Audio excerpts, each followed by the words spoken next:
Buen día.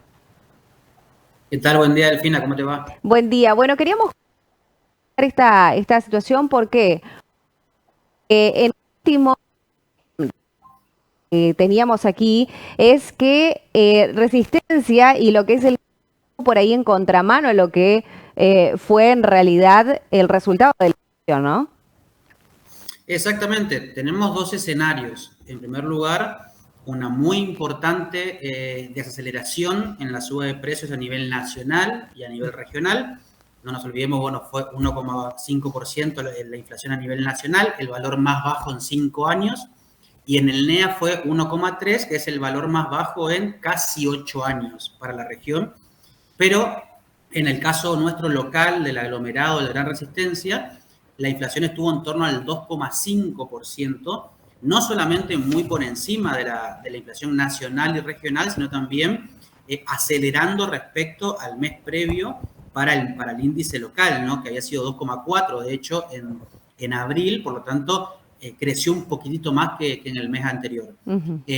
Más allá de que es un resultado que bueno, marca una distancia muy importante, ¿no? 1,5 en el país y 2,5 acá, es una diferencia que es muy importante. No creemos que es una tendencia, no creemos que debería ser un motivo de preocupación o de cierta arma, ¿no? Para el caso de nuestro local, porque la suba de Gran Resistencia estuvo muy impulsado, muy traccionado por algunos elementos muy puntuales que no deberían volver a repetir ese comportamiento, como por ejemplo los servicios de salud privados, que crecieron cerca del 7%, por encima, mejor dicho, del 7%.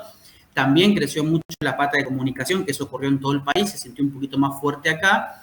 Y además, el rubro de alimentos, que fue un poco una de las grandes explicaciones de por qué fue tan bajo a nivel nacional y a nivel regional. Aquí en el ámbito local no tuvo un comportamiento tan desaceleratorio, digamos, si bien tuvo un crecimiento de precio que fue inferior a los meses previos, no fue tan contundente la baja aquí en el ámbito local como sí lo fue a nivel nacional. Entonces, eh, si uno más o menos analiza todo cómo se comportaron cada categoría de precio, cada rubro, bueno, sí, fue un mal dato para el ámbito chaqueño, para el IPC chaqueño, pero no debería ser un motivo, como te decía, para pensar de que sostenidamente se va a repetir en el mediano plazo ese tipo de diferencia entre una cosa y otra, ¿no? Posiblemente el mes que viene veamos un IPC nacional que esté un poquito por encima del IPC local, ¿no? Porque tiene esa especie como de correcciones con el tiempo, pero en definitiva, más allá de eso, ¿no? Que obviamente no es un buen dato para el habitante del aglomerado chaqueño porque encarece su costo de vida, Ujú. creo yo que a nivel general, ¿no? Si tomamos incluso el resultado a nivel nacional y regional también, hay un proceso muy importante de desinflación que, si bien tuvo alguna volatilidad en los últimos meses, ¿no? Finalmente, bueno, llegó a este objetivo tan deseado de ubicarse por debajo del 2%, y principalmente en el contexto, que esto no hay que perder de vista. ¿Cuál es el contexto? Una salida del cepo hace un mes y medio, que de hecho los primeros días luego de la salida del cepo, y de hecho lo estuvimos hablando en los estudios de Ciudad TV, había cierto temor de que se dispare la inflación Ujú. justamente por la suba del tipo de cambio oficial y cómo eso iba a reacomodarse en la economía.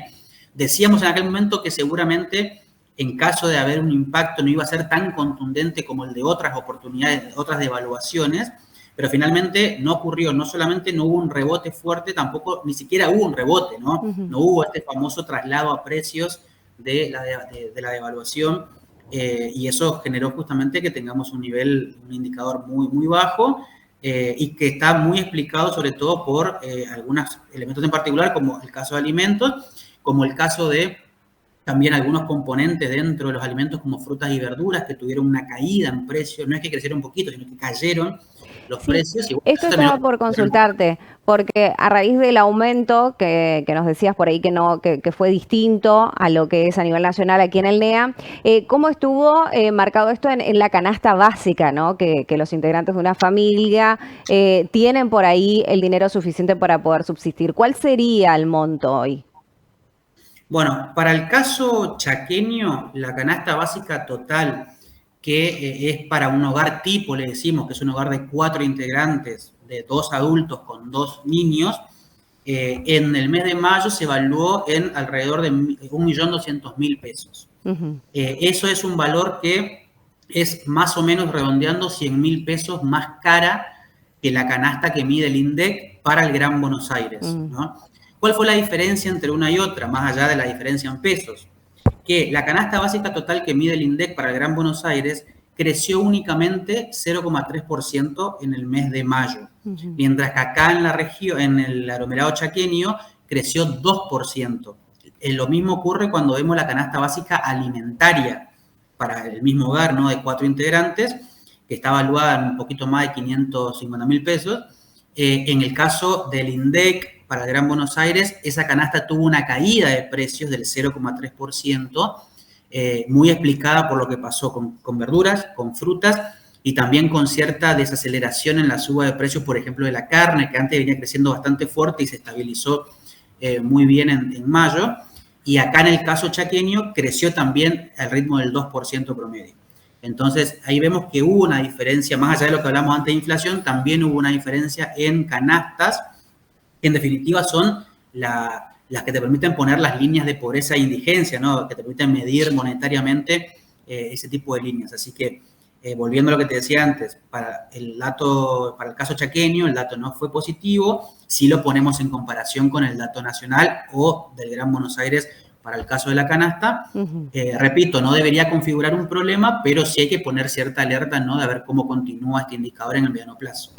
Y también otra de las informaciones es cuándo, por ejemplo, en la asignación universal o en los jubilados vamos a percibir este aumento del 1,5%. Bueno, ¿cuándo en términos de impacto en sus saberes? Va a ser en 2 meses. Siempre la actualización que se hace de manera automática se le dice T+2, es decir, que se actualiza con 2 meses de rezago. El problema, a ver, ahí partimos de dos cosas, de dos diferenciaciones. La jubilación mínima, que viene muy atrasada, sí, y programas sociales que en su mayoría vienen con un ritmo bastante importante de crecimiento, debido a los ajustes que hubo, a los reajustes, digamos, en monto que hubo el año pasado.